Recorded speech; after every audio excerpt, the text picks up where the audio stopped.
లోపల ఇరుక్కున్న క్రైస్తవులే వాళ్ళకి అసలు అందులోంచి బయటకి ఎట్లా రావాలి అని తెలియక ఎన్నో కుటుంబాలు నాశనం అవుతున్నాయి ఉన్నాయి. మీకు తెలుసు నేనేం చెప్పేవి అబద్ధాలు ఏం కాదు.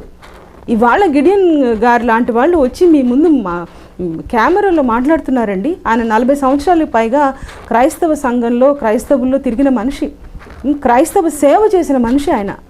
ఆయనకి ఇవాళ మీ సమాజంలో ఎందుకు సపోర్ట్ లేదు? మీలో ఒకరు కదా ఆయన. నాలాంటి దాన్ని మేము ఎక్కడో బయట దేశంలో ఉన్నాము, నేను ఒక హిందువుని పెళ్లి చేసుకున్నాను, ఇన్ని విషయాలు తెలిసినా కూడా జేమ్స్ కూడా ఆయన కూడా ఇండియాలో లేరు, ఆయన కూడా బయట దేశంలోనే ఉన్నారు. మేమిద్దరమే ఇవాళ నుంచి ఈ పోరాటాన్ని సాగించాల్సిన అవసరం ఎందుకు కలుగుతుంది? వాటి గురించి కొంచెం మీరు ఆలోచించండి.